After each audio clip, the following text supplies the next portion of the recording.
سب سے پہلے سب دوستوں کو السلام علیکم دوستوں۔ پاکستان کرکٹ ٹیم کے اوپنر بلے باز فخر زمان نے کئی سال پرانے ریکارڈ توڑ دیے۔ کئی سالوں کے بعد پاکستان کرکٹ ٹیم کے بہت ہی اچھے اوپنر فخر زمان، جو کہ بہت دنوں کے بعد پاکستان ٹیم میں کم بیک کرنے والے فخر زمان نے کئی سالوں بعد پرانے ریکارڈ توڑ دیے۔ آئیے اس ویڈیو کے اندر وہ ریکارڈ بتانے والی ہیں جو کہ فخر زمان نے دوسرے ون ڈے میچ میں جنوبی افریقہ کے خلاف توڑے ہیں۔ تو دوستو، اس سے پہلے فخر زمان کی اگر آپ سچے اور پکے فینز ہیں تو اس ویڈیو کو آخر تک لازمی دیکھیں اور اس ویڈیو کو لائک کریں، چینل کو سبسکرائب کریں، بیل آئیکن دبا کر آل پر لازمی کلک کر دینا ہے۔ تو دوستو، بغیر کوئی آپ کا قیمتی وقت ضائع کیے آپ کو وہ ریکارڈ بتانے والی ہیں جو کہ پاکستان ٹیم کے اوپنر بلے باز فخر زمان نے کئی سالوں بعد پرانے ریکارڈ توڑے ہیں، وہی آپ دوستوں کو بتانے والی ہیں۔ دوستو، جیسا کہ آپ کو معلوم ہے کہ فخر زمان نے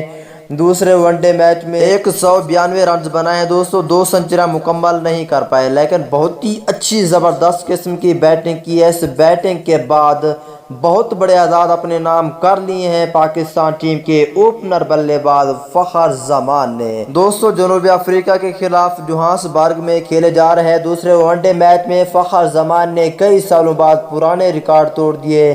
دوستو، میچ شروع ہونے سے پہلے فخر زمان نے 48 ایک روزہ میچز میں 1968 رنز اسکور کر چکے تھے۔ انہوں نے 2000 کا سنگل میل عبور کرنے کے لیے مذکورہ میچ میں صرف 32 رن درکار تھے، جو انہوں نے بآسانی پورے کر لیے ہیں۔ اس اہم کامیابی کے ساتھ ہی فخر زمان تیز ترین 2000 رنز مکمل کرنے والے دنیا کے 12ویں بلے باز بن گئے ہیں۔ انہوں نے یہ کارنامہ اپنے 49ویں میچ میں سر انجام دیا ہے۔ فخر زمان سے پہلے تیز ترین 2000 رنز مکمل کرنے والے بلے بازوں کی لسٹ میں پاکستان کے ظہیر عباس اور بابر اعظم شامل ہیں۔ انہوں نے 45 میچز میں یہ کارنامہ سر انجام دیا ہے۔ آپ کو ویڈیو کیسی لگی نیچے کمنٹ سیکشن میں لازمی بتائیں۔